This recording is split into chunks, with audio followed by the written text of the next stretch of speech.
Hi friends, জয় শ্রীকৃষ্ণ। আজকে পঞ্চতন্ত্র মন্ত্র নিয়েই শুরু করি। জয় শ্রীকৃষ্ণ চৈতন্য প্রভু নিত্যানন্দ শ্রী অদ্বৈত গদাধর শিবাসাদি গৌর ভক্তবৃন্দ। হরে কৃষ্ণ কৃষ্ণ কৃষ্ণ হরে হরে, হরে রাম রাম রাম হরে হরে। বন্ধু, আজকে তোমাদের সাথে আমি আরেকটা গুরুত্বপূর্ণ বিষয় নিয়ে আলোচনা করবো। সেটা হচ্ছে গিয়ে, দেখো, আমরা যেখানেই যাই না কেন আমরা ভগবানের নিন্দাও শুনি, আবার কেউ কেউ কোনো ভক্তের কাছে ভগবানের গুণগানও শুনি। যখন ভগবানের গুণগান শুনি আমাদের আত্মা সন্তুষ্ট হয়, আবার ভগবানের যখন নিন্দা শুনি আমাদের মনটা খুব দুঃখিত হয়। তা আমরা ভগবান শ্রীকৃষ্ণের নামে অনেকেই অনেক রকম কথাবার্তা উল্টোপাল্টা কথা শুনে থাকি। যে ভগবান মহিলাদের শাড়ির কাপড় চুরি করেছিল, যখন সখীরা যখন পুকুরে স্নান করতে নেমেছিল তখন ভগবান নাকি কাছ থেকে চুরি করেছিল জামা কাপড় এবং বলছিল উঠে আসো। এইসব কথা, বিভিন্ন রকম কথা ভগবান নাকি রাস করেছে, বিভিন্ন রকম মহিলার সঙ্গে রাস করেছে, সেই ভগবানের চরিত্র খারাপ ছিল, সেই বিভিন্ন রকম আমাদের এই কর্মের দ্বারা আমরা অনেক রকম ভগবানের নিন্দা শুনে থাকি। কিন্তু এতে যে আমাদের যে কতটুকু অপরাধ হয় এটা কিন্তু আমরা বুঝি না। ভগবানের নিন্দা শোনাটাও কিন্তু অপরাধ। ভগবান কৃপা করে আমাদেরকে এই মানবদেহ দিয়েছে। আজকে আমরা কুকুর বিড়াল হয়ে জন্মাতে পারতাম, আমরা একটা ড্রেনের একটা নর্দমার পোকা হয়ে জন্মাতে পারতাম, কিন্তু ভগবান আমাদের সেই ক্ষতিটা করেনি। ভগবান আমাদেরকে কৃপা করে এই মানবদেহ দিয়েছে। কেন? যাতে আমরা সৎ পথে থাকি, ভালোভাবে থাকি, তার সেবা করতে পারি এবং সবাইকে নিয়ে একসাথে ভালোবেসে চলতে পারি এবং তাকে যাতে পেতে পারি। মানব জন্ম হচ্ছে গিয়ে ভগবানকে পাওয়ার একটা দরজা। সেই দরজা হচ্ছে মানব জীবন। একটা কুকুর কিন্তু জব করতে পারবে না, ভগবানের নাম গান করতে পারবে না, আমরা পারবো। তো ভগবান অনেক কৃপা করে আমাদেরকে সেই মনুষ্য জীবন দিয়েছে। ভগবানের দ্বারা আমরা মনুষ্য জীবন পেলাম, আর সেই ভগবানের নিন্দা আমাদের কানে যদি শুনতে হয় তাহলে এর মতো অপরাধ কি আর কিছু হয়? যে বলছে তার তো অপরাধ হচ্ছেই, কিন্তু আমরা শুনে নিচ্ছি। সঙ্গে সঙ্গে আমাদের ভগবানের কাছে ক্ষমা চাওয়া হয়েছে, হে ভগবান শ্রীকৃষ্ণ, হে গোবিন্দ, আমাদেরকে ক্ষমা করে দাও। এই অধম, এই এই মূর্খ, সে বোঝে না তুমি কে, তোমার নামে সে নিন্দা করছে, সে উল্টোপাল্টা বকছে। আমরা শুনেছি, এটা আমাদের ভাগ্য খারাপ, এর জন্য আমাদের শুনতে হয়েছে, আমাদেরকে কৃপা করে তুমি ক্ষমা করে দেবো। এটা আমাদের সবসময় ভগবানের কাছে বলা উচিত। তো আমি যে বিষয়টা নিয়ে তোমাদের সঙ্গে আলাপ আলোচনা করবো সেই বিষয়টা হচ্ছে গিয়ে, তো দেখো, আমরা ভগবানের নামে অনেক সময় নিন্দা শুনি, এটা তো বললাম আমি আগে থেকে। এখন ভগবান শ্রীকৃষ্ণ এই যে জিনিসগুলো করেছে সেটার বিশ্লেষণ কী, সেটার মধ্যে কী রহস্য রয়েছে সেটা কিন্তু আমরা কেউ বোঝার চেষ্টা করি না, জানার চেষ্টাও করি না। আমরা খালি ভগবানের এই বলি। অনেকে কী বলে, অনেকে তো আবার এরকম বলে যে কৃষ্ণ করলে লীলা, আমরা করলে লীলা। এখন ব্যাপারটা হচ্ছে কি, শ্রীকৃষ্ণ তো কানি আঙুল দিয়ে গোবর্ধন পর্বত তুলেছিলেন। এক সপ্তাহ তিনি তার সেই কানি আঙুলের মধ্যে গোবর্ধন পর্বতটা তুলে রেখেছিলেন। ওই তুমি দেখি একটা ইট তুলে দেখাও তো তোমার কানি আঙুলের উপরে, একটা ছোটো ইটের টুকু তুলে দেখাও তো। 7 মিনিট, 7 দিন দরকার নেই, 7 মিনিট। সেই ভগবান শ্রীকৃষ্ণ তার এই কনিষ্ঠ আঙুল দিয়ে গোবর্ধন পর্বতকে এক সপ্তাহ তুলে রেখেছিল। কেন? মথুরাবাসীকে ঝড় তুফান বৃষ্টি থেকে, ভয়ঙ্কর তুফান থেকে রক্ষা করবে বলে। আমরা ভগবানের প্রেম করাটা দেখলাম, তার মহান কাজটা দেখলাম না। ভগবানের প্রেমের বিষয়ে আমি আসছি, ভগবান কী কারণে প্রেম করেছিল, কিসের জন্য ভগবানের এতগুলো স্ত্রী ছিল, আমি সব বলছি। হয়তো ভিডিওটা একটু লম্বা হবে, স্কিপ করবে না। ভিডিওটা স্কিপ করলে অনেক জিনিস তোমরা জানতে পারবে না, মিসিং করে নেবে। এই জন্য বলছি, মন দিয়ে দেখো। আমি তাড়াতাড়ি যত শর্টকাটে বলতে পারি আমি শর্টকাটে বলবো। ভগবানের সেই দিব্যলীলা তো আমার তো একটা ভিডিও কেন, আমি সারা জীবনে যদি বলে যাই তাও শেষ করতে পারবো না। আমি ছোট্ট করে বলে দিচ্ছি, একটু শুনে নাও। লম্বা হলে অনেক লম্বা হয়ে যাবে ভিডিওটা। তো সেটাই বলছি, আমাদের 18টা পুরাণ আছে সনাতন ধর্মে, আমাদের হিন্দু শাস্ত্রে 18টা পুরাণ আছে। বেদব্যাসজি 18টা পুরাণ লিখেছিলেন। তখন বেদব্যাসজি 18টা পুরাণ লিখেছিল, তার আগে তিনি 17টা পুরাণ লিখেছে। 17টা পুরাণ লেখার পরে ওনার মনের মধ্যে সেই সন্তুষ্টি লাভ, সেই আনন্দ, সেই উনি সেই মন থেকে স্যাটিসফাইড হয়নি। ওনার মনের মধ্যে একটা ক্ষোভ ছিল যে আমি কী মিসিং করলাম, কী লিখলাম, আমি ভগবানের এতটা 17টা বই লিখলাম, কিন্তু পুস্তক লিখলাম, কিন্তু আমার মনের মধ্যে সেই সন্তুষ্টি আসছে না, সেই আনন্দ আসছে না, কিসের জন্য আসছে না। সেই চিন্তায় পড়ে গেছিলো। তখন চিন্তায় পড়ে গেছিলো, এবং সে চিন্তায় করে সে তখন কী করলো, বেদব্যাসজি তো ব্রহ্মার মানুষপুত্র ছিল, তখন সে তার পিতাকে স্মরণ করলো। তার পিতা হচ্ছে পরমপিতা ব্রহ্মা। সে ব্রহ্মা যখন তাকে দর্শন দিল, দর্শন দেওয়ার পরে তখন ব্রহ্মা জিজ্ঞেস করলো, কী হয়েছে, তো তোমার কী হয়েছে, তুমি কেন চিন্তিত? তখন বললো যে আমি, হে পিতা, আমি 17টা পুরাণ লিখলাম, 17টা পুরাণ লেখার পরেও আমার মধ্যে সেই সন্তুষ্টি লাভ হচ্ছে না। আমি 17টা পুরাণ লিখেছি, বিষ্ণু পুরাণ, শিব মহাপুরাণ, এসব অনেক পুরাণ লিখেছি, গণেশ পুরাণ, অনেক পুরাণ লিখেছি, কিন্তু ভগবানের যে এত দিব্যলীলা আমি লিখলাম, কিন্তু সেই আমার মনের মধ্যে সন্তুষ্টি লাভ হয়নি। আমি এখন কী করবো? তখন পরমপিতা ব্রহ্মা বেদব্যাসজিকে বললো যে তুমি ভগবান শ্রীকৃষ্ণের জীবনলীলা বর্ণনা করো নিয়ে, এই জন্য তোমার এটা হচ্ছে, তুমি ভগবান শ্রীকৃষ্ণের জীবনলীলা লেখো, ভগবান শ্রীকৃষ্ণের জীবনলীলা তুমি লেখো, দেখবে তোমার মনের মধ্যে সন্তুষ্টি লাভ হবে। ব্রহ্মা বলে চলে গেলেন। তারপরে বেদব্যাসজি ব্রহ্মার কথা মতো, তার পিতার কথা মতো লেখা শুরু করলো। ভগবান শ্রীকৃষ্ণের পুরো জীবনীটা সে লিখলো। ভগবান শ্রীকৃষ্ণের জন্ম থেকে শুরু করে একদম মৃত্যু পর্যন্ত তিনি সম্পূর্ণ কিছু বর্ণনা করলেন, সেটাকেই আমরা ভগবতম বলি। আরেকটা জিনিস, অনেকে ডিফারেন্সটা বোঝে না, ভগবতম আর ভগবদ্গীতা এই দুটো বই, এই দুটো বইয়ের মধ্যে পার্থক্য কী অনেকে জানে না, আবার অনেকে জানেও, আমিও আগে জানতাম না। দুটো বইয়ের মধ্যে পার্থক্য এটাই, শ্রীমদ্ ভগবদ্গীতা হচ্ছে কি ভগবান শ্রীকৃষ্ণের মুখস্থিত বাণী, যেটা ভগবান শ্রীকৃষ্ণ কুরুক্ষেত্রের যুদ্ধে অর্জুনকে বলেছিল, যে কথাগুলো, যে জ্ঞানগুলো অর্জুনকে দিয়েছিল, সেইগুলি হচ্ছে শ্রীমদ্ ভগবদ্গীতা। আর ভগবতম হচ্ছে গিয়ে ভগবান শ্রীকৃষ্ণের জীবনলীলা কাহিনী, সেটা হচ্ছে ভগবতম। সেটা বেদব্যাসজি লিখেছিল। বেদব্যাসজি ভগবতম লেখার পরে 18 নম্বর পুরাণ, লাস্ট পুরাণ ভগবতম, সেটা লেখার পরে ওনার মনের মধ্যে সেই সন্তুষ্টি লাভ, সেই আনন্দ উপভোগ করা উনি শুরু করলো। ওনার মন পুরো স্যাটিসফাইড, ওনার মনের মধ্যে আর কোনো রকম কোনো প্রশ্ন নেই, সব কিছু উনি পেয়ে গেছেন। আর বেদব্যাসজি এটাই উল্লেখ করেছে যে, এবং ব্রহ্মসংহিতানন্দ এটা আছে, এই ব্রহ্মসংহিতানন্দ এই শ্লোকটা লেখা আছে যে, ঈশ্বর পরমকৃষ্ণ সচ্চিদানন্দ বিগ্রহ অনাদিরাদির গোবিন্দ সর্বকারণ কারণ। ব্রহ্মসংহিতাতে এটাই ব্রহ্মাজি বলেছে যে শ্রীকৃষ্ণই হচ্ছে গিয়ে পরম ভগবান, উনি প্রত্যেক কারণের কারণ, এই জগতে যা কিছু হয় উনি সেটার কারণ, এটা বলেছে। তো এখন ব্যাপার হচ্ছে, আমি এটাই তোমাদেরকে বলতে চাই যে ভগবান শ্রীকৃষ্ণর জীবনী নিয়ে যারা যারা মনের মধ্যে এই সন্দেহটা আছে, তারা আমার ভিডিওটা দেখলে আশা করি তাদের মন থেকে এটা চলে যাবে, দূর হয়ে যাবে। তা এখন হচ্ছে কি ব্যাপারটা কী হচ্ছে, ভগবান শ্রীকৃষ্ণর ব্যাপারে যে বলা হয় যে ভগবান শ্রীকৃষ্ণ নাকি যখন সখীরা যখন পুকুরে যখন স্নান করতে, যমুনা নদীতে যখন স্নান করতে যখন নেমেছিল, তখন ভগবান শ্রীকৃষ্ণ নাকি তাদের জামা চুরি করেছিল। এখন এটার কারণটা কি জানেন সবাই?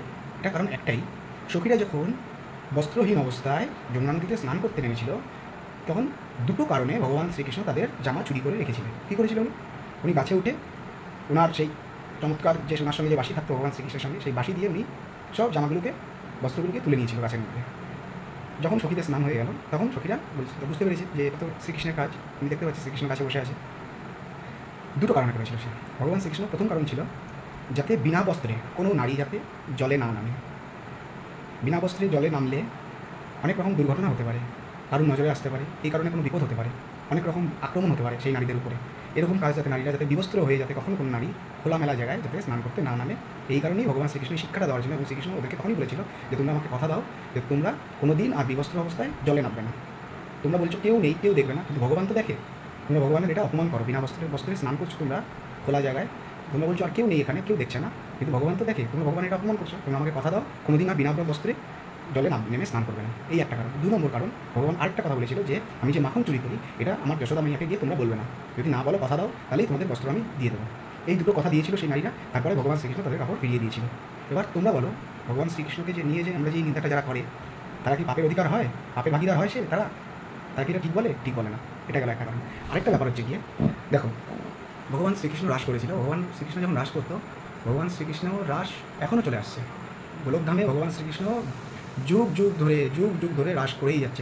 মাঝে মাঝে ক্ষণিকের জন্য তিনি বিশ্রাম করেন ভগবান শ্রীকৃষ্ণ। শ্রীমতী রাধা রানীর সঙ্গে তিনি রাস যুগ ধরে যুগান্তর ধরে করে আসছেন।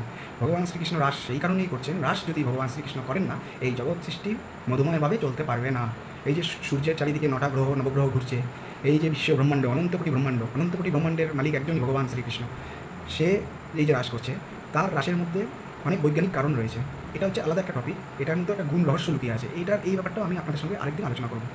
আমি সেটাই বলতে যাচ্ছি যে ভগবান শ্রীকৃষ্ণ যখন এই পৃথিবীতে এসেছিলেন তাপর যুগে, তখন ভগবান শ্রীকৃষ্ণ যখন রাধারানীর সঙ্গে রাস করতেন, তখন তার রাসের মধ্যে 80 বছরের বয়স্ক মহিলাও ছিল, আর অল্প বয়স্ক যুবতীও ছিল। তারা প্রত্যেকজন কিন্তু সাধু সন্ন্যাসী ছিল। তারা বহু যুগ ধরে তপস্যা করেছিল ভগবানের সঙ্গে নৃত্য করবে। কেউ তপস্যা করেছিল ভগবানকে স্বামী রূপে পাবে, কেউ তপস্যা করেছিল ভগবানকে সন্তান রূপে পাবে। যে যেরকম তপস্যা করেছিল সেরকম ভগবান তাদের মনোবাঞ্ছা পূরণ করেছে। তো এখন যারা ভগবানের এই ব্যাপার নিয়ে নিন্দা করে, আচ্ছা আরেকটা ব্যাপার, এই যে অনেকে বলে ভগবানের 16,108টা গুণ। আচ্ছা, ভগবানের প্রধান স্ত্রী ছিলেন 8 জন। ভগবানের প্রধান স্ত্রী ছিল 8 জন, সেটাকে অষ্টবসু বলা হয়। তো এখন অষ্টবসু না, অষ্টভাজা বলা হয়, অষ্টভাজা। সেই অষ্টভাজার মধ্যে প্রধান স্ত্রী ছিল 3 জন, রুক্মিণী, সত্যভামা আর হচ্ছে জাম্বাবতী। এই 3 জন হচ্ছে কি তার প্রধান স্ত্রী ছিল।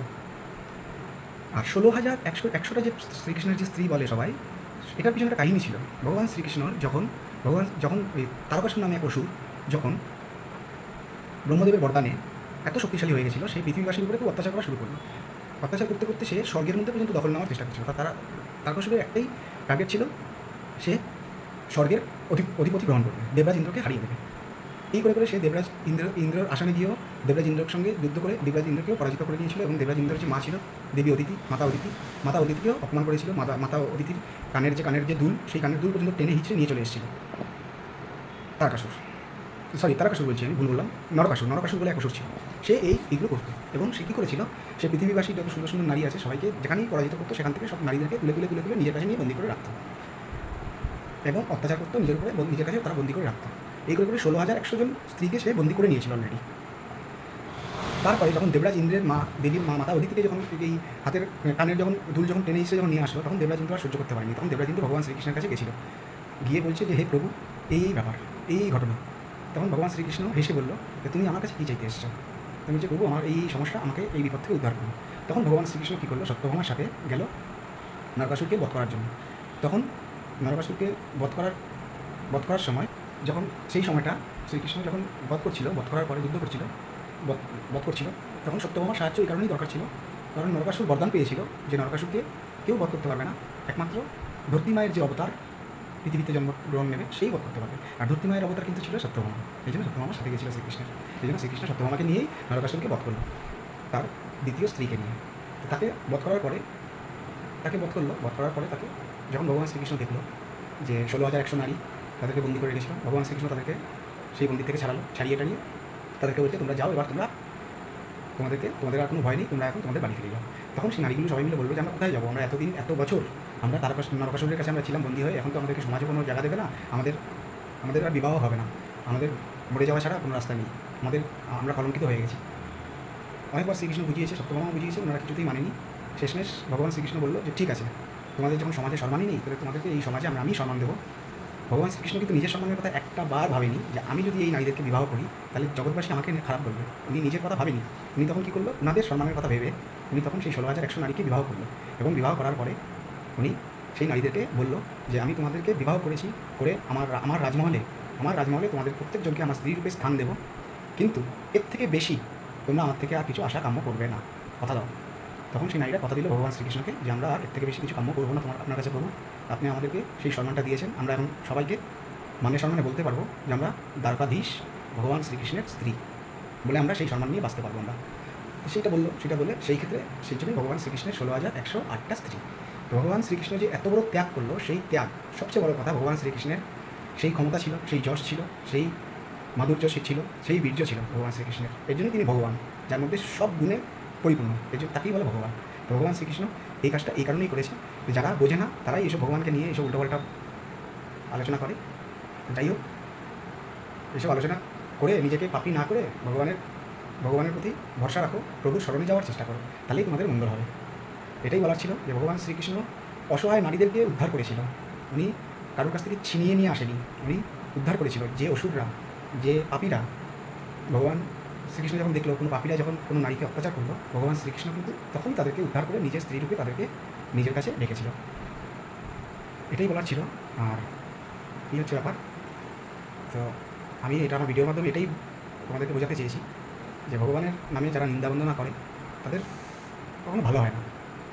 ভগবানের গুণ গাইতে হয়, ভগবান শ্রীকৃষ্ণের স্মরণে যেতে হয়। যে ভগবান শ্রীকৃষ্ণের স্মরণে একবার চলে গেছে সে বোঝে ভগবান শ্রীকৃষ্ণের কৃপা কতটুকু। এটাই বলার ছিল। আর আমি আমার ইউটিউব চ্যানেলে নতুন, আমার কোনো ভুল ত্রুটি হলে তোমরা ক্ষমা করো, আর কোনো ভুল ত্রুটি হলে আমাকে কমেন্টসে জানিও। আর প্লিজ চ্যানেলটাকে সাবস্ক্রাইব করো, আর ভিডিও যদি ভালো লাগে লাইক করো। আমি আরও নতুন ভিডিও নিয়ে আসার চেষ্টা করব। আরও আমার নতুন কিছু যদি তথ্য জানা থাকে, আমি যদি জানি, খবর পাই, তোমাদেরকে আরও কিছু জানাবো। হরে কৃষ্ণ, জয় শ্রীকৃষ্ণ, রাধে রাধে, বাই।